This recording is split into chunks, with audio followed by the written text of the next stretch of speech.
मी अपयशी का झालो? नमस्कार, मी ॲस्ट्रोगुरू डॉक्टर ज्योती जोशी आजच्या भागात आपल्या सर्वांचं स्वागत करते.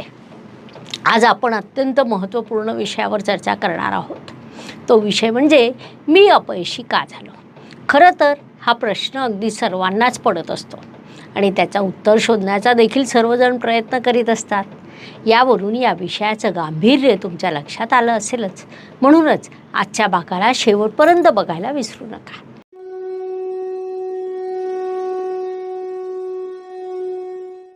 मनुष्य जीवन आणि संघर्ष यांचं खूप जवळचं नातं आहे. किंबहुना संघर्षाशिवाय जीवनाला पूर्णत्व लाभू शकत नाही. त्यामुळे या दोन्ही एकाच नाण्याच्या दोन बाजू आहेत असं देखील म्हणता येईल. असा एकही व्यक्ती शोधून सापडणार नाही की ज्याच्या जीवनात संघर्ष, अडचणी, समस्या नाहीत. मग तो कितीही गरीब असो किंवा कितीही श्रीमंत असो, संघर्ष कुणालाच चुकलेला नाही. मनुष्य जन्मापासून तर मृत्यूपर्यंत सर्वच पातळीवर संघर्ष करावा लागतो.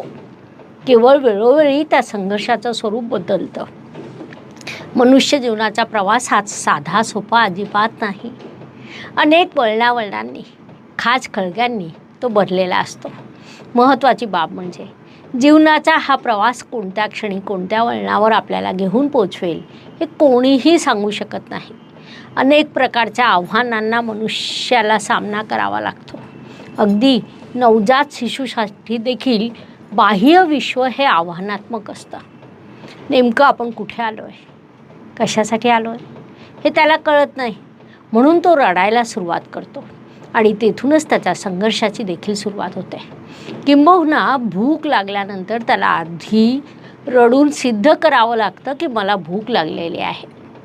किंवा काही समस्या असली तरी त्याला रडून सांगावं लागतं. त्यानंतरच आई त्याच्याकडे लक्ष देत असते. असा हा संघर्ष जन्मापासून सुरू होतो. बदलत्या वयानुसार त्या संघर्षाचं स्वरूप केवळ बदलतं. मात्र संघर्ष कायम राहतो, जो सर्वांसाठी अटळ असतो. त्यातून कोणाचीही सुटका होऊ शकत नाही. अगदी शालेय जीवनात देखील एक वेगळ्या प्रकारचा संघर्ष असतो.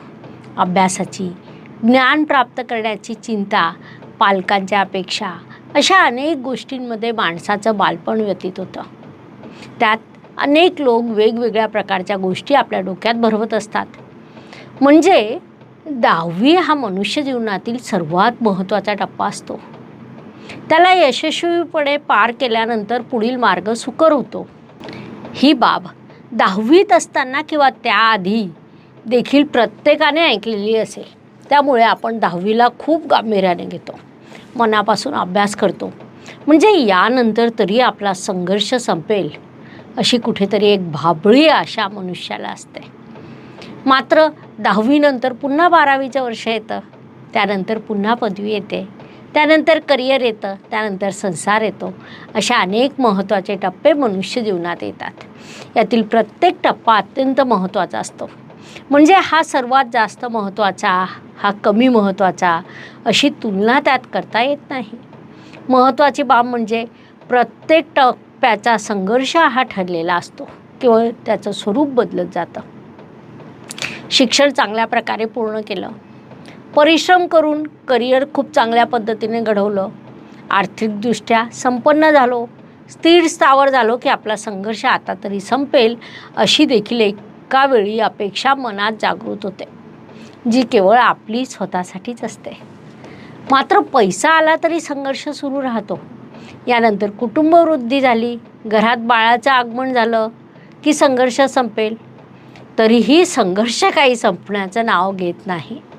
त्यातही महत्त्वाची बाब म्हणजे प्रत्येक वेळी आपल्याला यशच मिळेल हे गरजेचं नाही. यात अनेक वेळा, किंबहुना जास्तीत जास्त वेळा लहान मोठ्या अपयशांचा मनुष्याला सामना करावा लागतो. या यश आणि अपयशाच्या खेळात मनुष्य सतत धावत राहतो. त्याच पद्धतीने जीवन जगत राहतो. त्यातून मी अपयशी का हा अत्यंत मोठा प्रश्न निर्माण होतो, ज्याचं उत्तर शोधण्यात मनुष्याचा जास्तीत जास्त वेळ जातो. आता हे प्रत्येकाच्याच बाबतीत होतं, कोणीही यातून सुटलेलं नाही. मग या अपयशी होण्याच्या मार्गे निसर्गाची काही भूमिका आहे का? या ब्रह्मांडाची काही भूमिका आहे का? किंवा आपण सर्व ज्योतिषप्रेमी आहोत, त्यानुसार ग्रहांची यामागे काही भूमिका आहे का? असेल तर ती कोणती?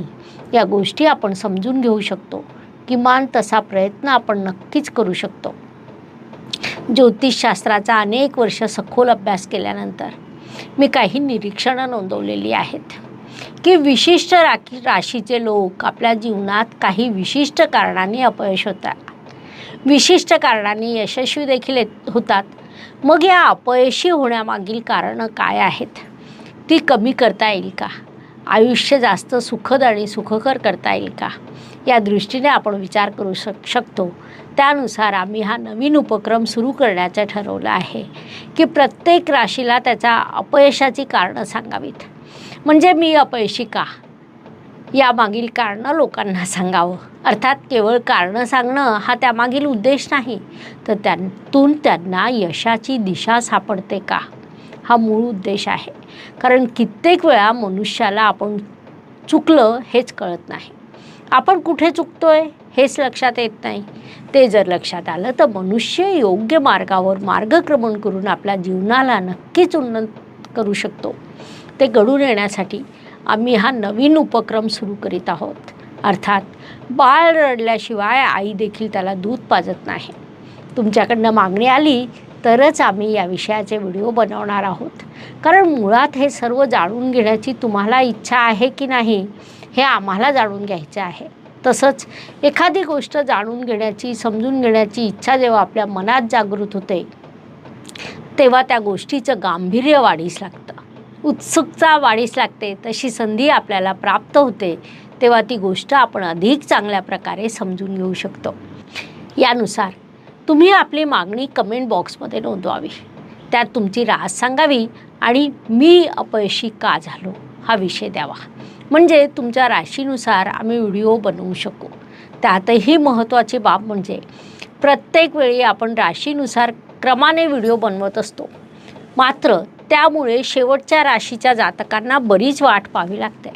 कारण सर्वच राशीचे व्हिडिओ आपण एकाच वेळी टाकू शकत नाही किंवा एकाच व्हिडिओमध्ये सर्व राशीचं सांगू शकत नाही.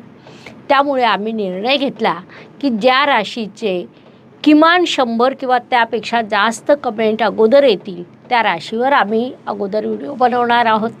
सोबतच यश मिळवण्यासाठी तुम्ही काय करावं याचा देखील आम्ही विचार करणार आहोत. म्हणून कमेंट बॉक्समध्ये आपली राशी आणि मी अपयशी का झालो हा प्रश्न नोंदवायला विसरू नका. तसंच हा उपक्रम तुम्हाला आवडला असेल तर त्याला लाईक व शेअर करायला नक्की करा, जेणेकरून इतरांपर्यंत देखील तो पोहोचू शकेल. धन्यवाद. शुभम भवतु. जय ज्योतिष. नमस्कार.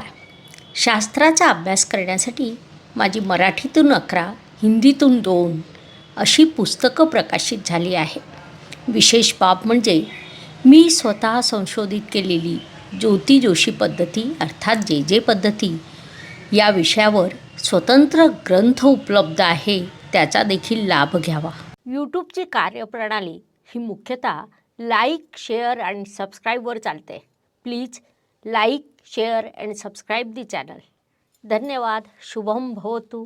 जय ज्योतिष.